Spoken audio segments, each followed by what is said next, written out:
Vous écoutez Bretagne 5, il est 8h15. Bretagne 5, l'invité de la matinale. Et notre invité politique en ce 11 novembre est Tristan Breillet, il est conseiller régional de Bretagne, président du parti Renaissance Finistère. Il est avec nous au micro de la matinale. Bonjour, merci d'avoir accepté notre invitation. Bonjour, merci pour l'invitation. On va parler ce matin d'un sujet qui est sur toutes les lèvres, évidemment l'élection américaine. On parlera aussi de ce qui préoccupe un peu plus les Français, les Bretons tout à l'heure, mais évidemment l'élection de Donald Trump à la tête des États-Unis d'Amérique pour ce deuxième mandat de président, 47e président des États-Unis. Il sera investi donc en janvier. On imagine que ça va avoir des répercussions en Europe, en France, sur nos territoires. Le président Macron a appelé très vite Donald Trump pour le féliciter de sa victoire. Est-ce qu'on peut imaginer que le mandat Trump 2 sera aussi facile, voilà, on fait un peu de prospection, que le mandat Trump 1? Déjà, ce qu'il faut remarquer, c'est qu'on avait une élection qui s'annonçait très serrée. En réalité, elle a été un petit peu moins serrée que ce qui était prévu. Donc Trump triomphe un petit peu dans cette deuxième élection pour lui, qui va lui donner 4 ans avec les mains même un petit peu plus libres que ce n'était en 2016, parce que on voit que au niveau du Sénat notamment, il a un peu plus les mains libres. Donc effectivement, ça pose un certain nombre de questions. C'est l'arrivée ou le retour du national-conservatisme à la tête des États-Unis, la première puissance du monde, qui va aussi avoir à traiter avec l'Union européenne. Donc effectivement, je pense que le président de la République en France a fait le choix très rapidement de s'exprimer et d'être dans une logique de dialogue comme il l'est depuis 2017, parce que les États-Unis restent un allié, il reste un allié qui sera un petit peu différent peut-être de ce qu'il n'était sur les 4 ans précédents, mais avec qui on va devoir travailler parce qu'on a quand même des sujets extrêmement importants. On verra comment va évoluer le conflit ukrainien, comment va évoluer le conflit à Gaza et en Israël, les rapports commerciaux aussi qui vont sûrement être beaucoup plus rude, ou en tout cas avec peut-être pas forcément sur le fond, parce qu'on voit que le protectionnisme américain, même sous Joe Biden, était assez puissant, hein, Inflation Reduction Act, avec la volonté de protéger l'industrie américaine, mais c'est plutôt sur la méthode, sur la forme et sur l'instabilité, en tout cas que le rapport de force va être aussi différent. Donc voilà les chantiers qui s'ouvrent, et forcément la question, au-delà de la France, c'est comment l'Union européenne va réagir. On voit qu'on est dans une configuration un petit peu différente de 2016, où on a une montée aussi des populistes, des nationaux conservateurs en Europe, que ça soit Orban, que ça soit Meloni, que ça soit également en République tchèque, et on voit que même en Allemagne, en France, voilà, ce sont des propositions politiques qui montent. Donc une configuration extrêmement différente, et il faut que nous, les démocrates, on soit les plus puissants possibles, en tout cas qu'on ait cette force pour aller faire en sorte que l'Union européenne puisse se révéler sa puissance face à des États-Unis qui regarderont beaucoup plus leur nombril que ce n'a pu être par le passé. Donc voilà, un beau défi. Un beau défi avec, évidemment, vous les avez listés, tous ces défis au pluriel à venir pour l'Europe, pour la France également. Il y a un défi, c'est celui de la défense. On a entendu Donald Trump très vite s'exprimer, ça fait déjà plusieurs mois qu'il en parle pendant sa campagne, sa longue campagne, de dire, voilà, l'OTAN, ça coûte cher aux États-Unis, ceux qui voudront être défendus par l'OTAN, on imagine un peu en creux que c'est l'Europe, les pays européens, eh bien, voilà, ils devront payer ou se débrouiller. Est-ce que aujourd'hui ça pose l'idée, ou ça fait revenir l'idée qui avait été défendue d'ailleurs par le président Emmanuel Macron, d'une armée européenne? Voilà, est-ce que cette fois-ci on va être un peu forcé et contraint de s'y atteler? Et l'Europe est au pied du mur sur ces questions-là. L'Europe est au pied du mur. On sait très bien que Donald Trump va mettre la pression sur les pays européens pour que, si tant est que l'OTAN puisse continuer à à poursuivre en tant qu'alliance que chaque pays européen mette au pot, si on peut le dire comme ça. C'était un petit peu sa vision. Mais nous, de toute manière, au-delà des sujets atlantistes, si on peut le dire comme ça, il y a une responsabilité des pays européens à un moment donné de prendre conscience qu'il faut qu'on soit en capacité de nous défendre par nous-mêmes. C'est quelque chose qui est porté de manière très forte par le président de la République depuis 2017, avec notamment Jean-Yves Le Drian, que l'on connaît bien ici en Bretagne. Mais ce ne sont pas des vœux pieux. À un moment donné, il faut qu'on ait des vraies réalisations. Alors, est-ce que c'est une armée européenne? Est-ce que c'est plus de coopération, notamment industrielle? En tout cas, il faut qu'on avance sur ce sujet-là parce qu'on est au pied du mur. Il n'y a pas d'autre terme et il faut que l'Europe se réveille là-dessus. On a vu les Allemands, alors d'ailleurs le président de la République a aussi appelé Olaf Scholz, il y avait un échange et on a vu assez vite les Allemands dire nous on va rétablir le service militaire. Bon, ça peut paraître un peu surprenant, mais il y a cette inquiétude, ces menaces à l'Est, on voit ce qui se passe en Ukraine, là aussi il va y avoir une évolution. On imagine que Donald Trump, il l'a dit, il veut mettre fin au conflit très vite, il a même donné des dates, peut-être un peu fantaisiste, mais en tout cas, il veut arrêter ce conflit. Si demain, l'Ukraine devait se plier, on peut le dire, à un accord de paix, est-ce que ça ne sera pas forcément aussi au détriment, quelque part en creux, de l'Europe ? Ça, c'est une vraie question. C'est une vraie question puisque aujourd'hui, si on prend l'actualité telle qu'elle est en ce moment, l'Ukraine arrive à résister et a réussi à résister de manière extrêmement forte face à son agresseur russe depuis des mois.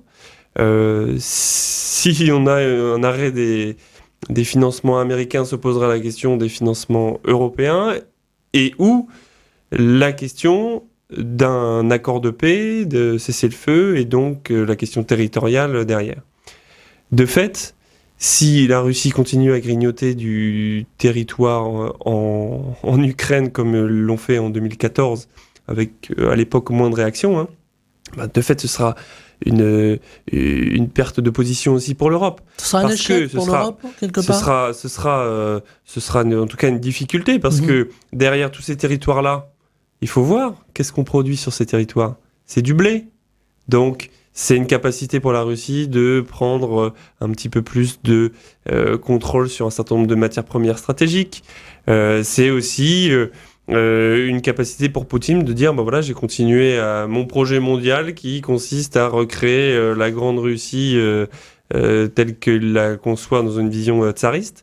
Après, c'est aussi un défi pour l'Europe. Et je crois qu'à un moment donné, on a un vrai clivage politique aussi en Europe, je le disais tout à l'heure, avec des néoconservateurs plus nationalistes qui ne sont plus forcément contre l'Union européenne parce qu'ils en voient bien un intérêt, mais qui veulent du coup en prendre le contrôle. Et c'est à nous aussi, en tant que démocrates, je prends le terme progressiste aussi, de lutter en fait contre cette montée populiste. Et là, pour le coup, il y a un vrai clivage politique européen, mais c'est intéressant aussi parce que ça va permettre aux citoyens ici en France et partout en Europe, de peut-être comprendre mieux l'Europe au-delà de la seule vision un peu techno qu'on peut en avoir de Bruxelles qui décide des normes et qu'on ne comprend pas grand-chose. Là, on a des vrais clivages politiques et il y a des vrais choix. Donc, on est au-devant de l'histoire. Au-devant de l'histoire aussi avec une Europe peu ou prou fracturée d'un point de vue politique, d'un point de vue sociétal aussi. Vous parliez tout à l'heure des néo-conservateurs, qui prennent beaucoup de place. Il faut bien le voir dans certains pays. Est-ce que aujourd'hui il y a la crainte peut-être que dans des pays comme la France, on ait une bascule à la Trump, si j'ose dire? Il y a toujours la crainte, et puis on n'est pas passé loin la dernière fois, si je peux le dire de cette manière. Effectivement. Mais maintenant, c'est à nous aussi de prouver que c'est pas un horizon qui est acceptable pour les Françaises et les Français. Moi, je pense que la Bretagne peut aussi donner l'exemple là-dessus, parce que vous voyez la configuration de l'Assemblée nationale ici en France, la Bretagne et le Grand Ouest, allez, si on le prend comme ça, n'a pas donné de députés RN. Voilà. Donc, même s'il y a eu une percée, quand même. Il y a une percée, bien sûr, il y a une percée, et ça, faut le prendre en compte. Notamment, on voit que, la question des territoires moins denses, l'accès aux services publics, on a ce sentiment de décrochage sur lequel il faut être absolument vigilant. Et donc, il n'y a pas de solution miracle. Il faut aussi prendre en considération que les réseaux sociaux aussi, aujourd'hui, et on le voit sur les élections américaines, les IA, les fake news, les deepfakes, etc., jouent un rôle absolument majeur. Donc, dans tout ce maelstrom, c'est à nous aussi d'être le plus convaincant possible, de par nos actes, de par nos convictions et de par des élections qu'on gagnerait. Et donc il faut qu'on continue ce combat des idées et pas laisser le moins de place à ces idéologies qui sont en réalité déclinistes pour notre pays, pour notre continent et pour le monde entier. Alors, comparaison n'est pas raison, mais on a vu Donald Trump porté au pouvoir quand même par des classes plus défavorisées.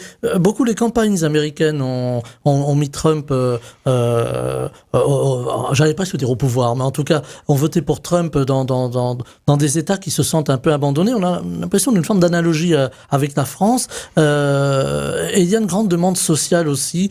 Finalement, les questions sociétales, on a entendu beaucoup les femmes s'exprimer, les minorités, la crainte pour une remise en cause de l'avortement, de la loi sur l'avortement aux États-Unis, c'est déjà le cas dans certains États. On a l'impression que c'est passé à l'arrière-plan, que les gens qui ont pu être interrogés dans la rue ont dit nous on a voté Trump parce que on a besoin d'argent, on a besoin d'une situation, le reste, ma foi, on verra après. On a un petit peu ce discours-là aussi en France, si on tend un peu l'oreille. Alors, je pense pas qu'on puisse calquer la sociologie politique et électorale américaine en France. Ce serait un petit peu réducteur, je pense. Mm-hmm. Mais en revanche, moi, je suis extrêmement vigilant sur un élément, c'est que on voit poindre, à mon sens, de plus en plus le retour d'un clivage centre-périphérie. Mmh. C'est-à-dire qu'on a les grandes métropoles qui ont pu, de par notamment des réformes récentes, capter les capitaux, être très attractives, etc. Et des territoires moins denses, plus ruraux, qui ont le sentiment de décrochage et qui peuvent, notamment ceux qui habitent dans ces territoires, être tentés par un vote plus radical, notamment vers le Rassemblement national. Et là, nous, il faut aussi qu'on soit en réponse par rapport à ces sujets et que, je le redisais sur la question des services publics, sur la question des mobilités. La Bretagne fait beaucoup pour les mobilités. La Bretagne, nous, en tout cas, la région, c'est un sujet sur lequel je travaille d'arrache-pied. Pour faire en sorte que tout l'argent n'aille pas que vers les grandes métropoles où c'est clair, on peut faire du tram, on peut faire des lignes de métro, mais à un moment donné, comment le jeune de 16 ou de 18 ans qui vit dans une commune de 2000 habitants à 40 minutes d'une gare, il a une solution de mobilité pour aller faire son alternance, pour aller au lycée, pour aller faire son BTS ou autre. Et c'est ça aussi qu'il faut qu'on traduise. Et d'ailleurs, je disais une étude très récente et très intéressante de l'Institut Terram là, sur l'effet du manque de mobilité sur la capacité des jeunes à pouvoir se projeter dans ces territoires ruraux. Voilà, on voit qu'on a des sujets et il faut y répondre parce que sinon, on court aussi à des catastrophes électorales, il faut le dire. Voilà, donc la vigilance, toujours là aussi, avec des sujets qui sont clivants. Parfois, on pense à l'immigration ou encore à la sécurité. Alors, je décorrèle volontairement les deux sujets, mais ce sont des sujets qui interpellent, y compris aujourd'hui dans les territoires ruraux. On a vu les récents événements à Rennes, événements violents, une forme de guerre des territoires par les trafiquants de stupéfiants. Bruno Retailleau s'est déplacé à Rennes, le ministre de l'Intérieur, en apportant des promesses en disant voilà, on rentre dans une guerre, Mais ça pose aussi la question des moyens au moment où on examine le budget. Comment arriver à combler le déficit français et en même temps continuer à lutter contre ces trafics, par exemple, pour ne prendre que la question des moyens. Les moyens, depuis 2017 quand même, et là on est sur une configuration politique un petit peu différente, mais on a mis les moyens dans la police nationale, dans les forces de sécurité du quotidien. Je prends l'exemple de Brest, on a eu une augmentation significative. Alors il y a encore du chemin à faire, mais c'est des éléments qu'il faut quand même mettre au crédit de ce qui a été fait depuis 7 ans. Après, moi aujourd'hui je vois Bruno Retailleau, c'est pas mon comment dire, c'est pas ma tasse de thé. Voilà, c'est pas ma tasse de thé, c'est le moins qu'on puisse dire. Et moi je pense pas. Vous savez, ça fait des années et des années qu'on dit que les responsables politiques, quels que soient les bords, on va faire une guerre contre la drogue, contre les trafics, etc., etc. On a la politique la plus répressive d'Europe. Ça suffit pas. Alors, ça suffit pas. Et moi, je pose la question. Est-ce qu'à un moment donné, il faudrait pas se dire, voilà, on sort d'ailleurs des élections américaines, une des propositions de la progressiste Kamala Harris, c'était des pénalisations ou légalisation de certains, par exemple du cannabis. Les gens consomment. Pourquoi ne faudrait-il pas peut-être l'encadrer plutôt que de le réprimer ? Pourquoi ce serait pas plutôt une question de santé publique qu'une question pénale ? Donc, on a la politique la plus répressive. On est effectivement dans un moment où, en plus, voilà, il faut le dire, il y a des drames humains, et donc il ne s'agit pas d'occulter ces sujets-là. Mais posons-nous aussi les questions de pourquoi ça ne marche pas. Est-ce que le tout répressif, c'est efficace ? En l'occurrence, il faut voir que non. Donc, est-ce que d'autres pistes pourraient pas être questionnées ? Voilà, je pense qu'à un moment donné, il ne faut pas se fermer de porte sur ces sujets-là, tout en ayant conscience que, attention, les problématiques qu'on a dans certains quartiers vis-à-vis du trafic de drogue ne seraient pas réglées d'un claquement de doigts si on faisait ce genre de décision. Et qu'il y a un sujet quand même de remettre la République à sa juste place dans tous les quartiers et que ces sujets de sécurité restent prééminents, notamment dans certaines zones. Je dis néanmoins qu'il pourrait y avoir certaines réflexions pour avancer sur ces sujets-là.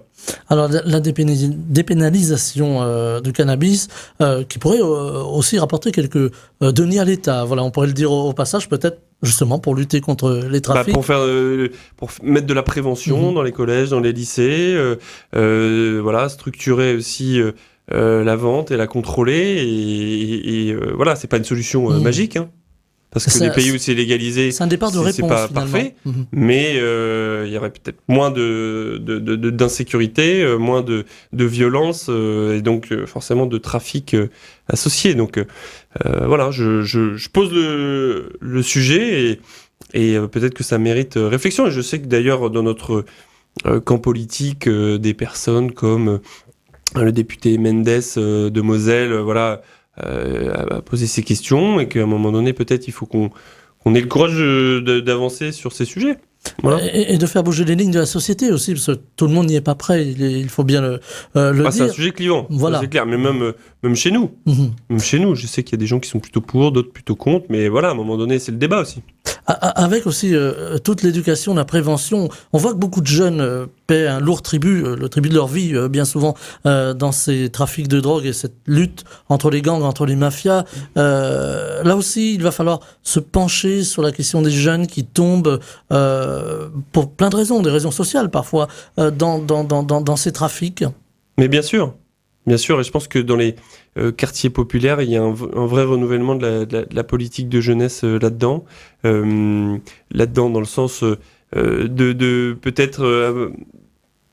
on a vu que les associations qui travaillent au quotidien et qui font voilà, souvent un bout de bras et avec des personnes très engagées, un travail très intéressant. Moi, je crois beaucoup aux questions d'entrepreneuriat dans les quartiers populaires, dans les quartiers politiques de la ville. Il y a des associations qui travaillent au quotidien, comme par exemple les déterminés, comme l'association 1 pour 1, et qui font en sorte que on puisse donner leur chance à des jeunes qui ont envie de s'engager pour des projets entrepreneuriaux. Voilà. Et du coup, derrière, c'est ce qui crée aussi des rôles modèles, c'est-à-dire des jeunes qui ont été accompagnés à un moment donné, qui ont réussi à monter leur entreprise sans que ça soit forcément flamboyant, mais voilà, qui font vivre leur quartier, qui sont un rôle modèle pour d'autres jeunes qui pourraient se dire, qu'est-ce que je fais, moi, quel est mon horizon, quel est mon avenir, voilà. Et je pense que ça passe beaucoup par ça. Et je pense qu'il faut qu'on travaille sur cette éducation populaire aussi, de la renouveler un petit peu, parce donner que le des moyens tout sécuritaire, et oui, forcément. Là, aujourd'hui, mais alors, effectivement, dans un contexte budgétaire qui reste contraint, bien évidemment. Mais moi, je crois pas au tout sécuritaire. Voilà, je crois pas au tout sécuritaire parce que ça crée de la défiance vis-à-vis de la République aussi.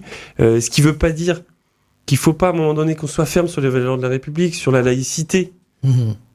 Mais on peut pas répondre à toute cette jeunesse qui se questionne aussi à certains égards que par la matraque et par la répression. C'est pas tenable en fait dans une société qui vit bien. Il faut avoir un œil aussi sur les dangers de dérives communautaristes. On les voit, ces dérives, dans certains quartiers, parfois même dans certaines campagnes. Ça gagne du terrain, comme l'on dit. Faut être prudent là-dessus, à bien conserver cette laïcité de la République française et pas lâcher le terrain, pas lâcher le morceau, si vous me permettez le terme. Bien sûr, là-dessus, il faut... Puis c'est la lecture d'Aristide Briand. Voilà. Je pense qu'il n'y a pas besoin d'aller beaucoup plus loin là-dessus. D'ailleurs, il y a certains responsables politiques qui devraient peut-être le relire.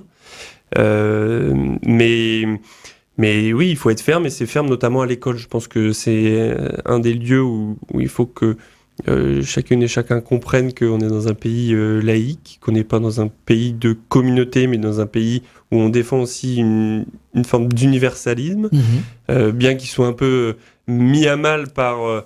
tout ce qu'on peut voir aujourd'hui, mais c'est une sentinelle de la République aussi, l'école, et je pense que, par exemple, moi je salue beaucoup le travail de Gabriel Attal sur ces sujets-là, qui a été très ferme et en soutien des professeurs aussi, parce qu'ils en ont besoin, et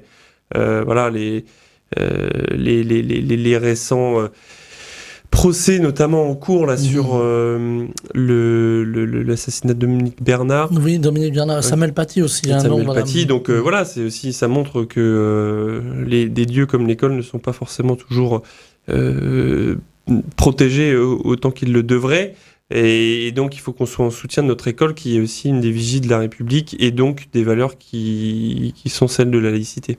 Alors il y a eu cette alerte des Français, on pourrait dire pour les 3 tours, si vous me permettez, des élections, les élections européennes et les 2 tours évidemment des élections législatives. 11 millions de Français ont porté leur voix sur le Rassemblement national.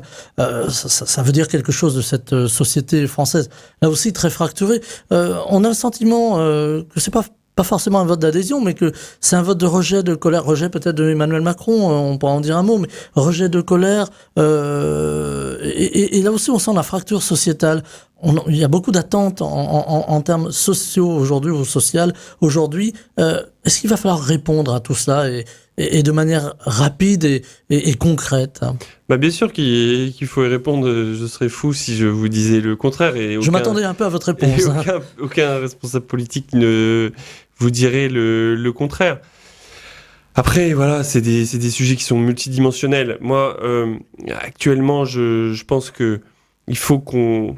Si je fais un peu le bilan, notamment de ce qui a été fait là depuis quelques années, il y a un sujet, je pense, sur lequel on pourrait avancer, et ça solutionnerait peut-être un certain nombre de questions.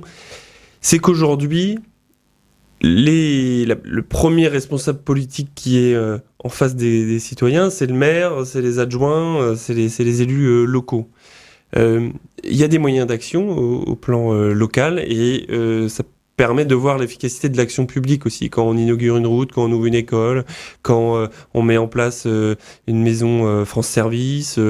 C'est en lien aussi avec les services de l'État, bien évidemment, mais je crois qu'il faut qu'on arrive à un moment donné à desserrer l'étau de l'État central, ce Ce qui veut dire, d'une part, d'avoir plus de moyens et plus de capacité à faire dans les services déconcentrés, notamment les préfectures, et en même temps, de donner plus de responsabilités et donc plus de compétences aussi et de moyens d'action aux maires et puis aux élus locaux. C'est pas un vœu pieux parce qu'à un moment donné, c'est aussi la capacité de redonner envie aux gens de s'engager dans les municipalités parce que là on a des élections qui vont arriver en 2026. Vous m'avez devancé, mais voilà. Il va y avoir un vrai sujet sur l'engagement des élus et des futurs élus dans cette élection-là. Donc ça, j'y crois beaucoup et je pense que ça fait partie, et je pense qu'il faut se faire pas ce procès-là, mais en tout cas cette réflexion-là, c'est ce bilan-là que, voilà, il y avait eu des annonces aussi du président là-dessus sur le pacte girondin. Et ça, je pense que ça aurait mérité qu'on aille plus loin. Alors, on va parler des municipales, il nous reste 2-3 petites minutes, mais sur cette déconcentration de l'État, finalement, donner plus de pouvoir aux régions, donner plus de pouvoir au territoire. On a entendu le président de la région Bretagne, Loïc Chenet-Girard, il y a quelques mois, dire voilà, il faut plus de décentralisation, même plus d'autonomie pour les régions. Est-ce qu'il faut finalement changer la façon de faire de la politique à l'échelle locale, à l'échelle territoriale? Et ça nous amène aussi aux élections, parce que j'imagine que vous êtes en ordre de marche, je ne fais pas de jeu de mots, chez Renaissance, mais est-ce qu'il faut avoir ça à l'esprit, être proche des citoyens Je pense que ce que les citoyens attendent, et l'image de l'Assemblée nationale est à contre-ordre là-dessus. Moi, les personnes que je rencontre au quotidien, ils me disent « Mais pourquoi vous n'arrivez pas à vous mettre d'accord ?» Ok, il y a des clivages politiques, il faut assumer les clivages politiques. On n'est pas d'accord sur certaines choses, très bien. Par contre, quand à un moment donné, et d'autant plus dans les moments que l'on vit, avec les urgences que l'on a, les personnes, les citoyens attendent que les responsables politiques sachent discuter, sachent se mettre d'accord sur le fait que là on n'est pas d'accord donc on n'avancera pas, mais sachent se mettre d'accord aussi sur ok, là on peut trouver des voies et moyens d'entente et on va avancer. Et ça, en l'occurrence, à l'échelle locale, on sait le faire. Toutes les petites communes, 1000, 1500, 2000 habitants, mais chacun a sa vision politique, chacun parfois même son opinion politique, mais on arrive à se mettre d'accord sur un projet. Nous à la région c'est un peu différent, on est dans une minorité qui se veut constructive, il y a des choses avec lesquelles on n'est pas d'accord avec le président de région, il y a des choses avec lesquelles on est en accord, on a des points de vigilance aussi, on le dit, mais voilà, c'est comme ça qu'on conçoit aussi notre mandat au sein de notre groupe. Et donc, je pense que les citoyens sont en attente de ça. Et moi, j'espère, je regarde parfois avec un peu de désarroi ce qui se passe à l'Assemblée nationale notamment, parce qu'au Sénat, c'est un petit peu différent, mais à l'Assemblée nationale, ça donne un triste spectacle. Et c'est ce qui alimente, à mon sens aussi, des votes plus radicaux. Parce que ça donne le sentiment d'une impuissance politique. Ça éloigne aussi des Français de la politique, ça les dégoûte, je vais peut-être mettre des guillemets qui s'imposent, mais voilà, il y a une forme de dire, voilà, bon, c'est ça, quoi. Oui et non, parce qu'en même temps, les Français, ils sont extrêmement politiques. On aime ça, la politique en France. En tout cas, ils écoutent les émissions politiques et la matinale de Bretagne 5 avec intérêt. Vous avez envie de vous présenter dans une grande ville, tenez Brest comme ça, là, il nous reste 15 secondes. Moi, j'ai envie d'être élu local en 2026. Voilà, on le note et vous viendrez en reparler. Tristan Bréhier, conseiller régional de Bretagne, président du parti Renaissance Finistère. Vous étiez avec nous en direct ce matin. Je vous en remercie, je vous souhaite une très belle journée. Merci à vous, bonne journée. Bretagne 5, Stéphane Hamon, le 7-9.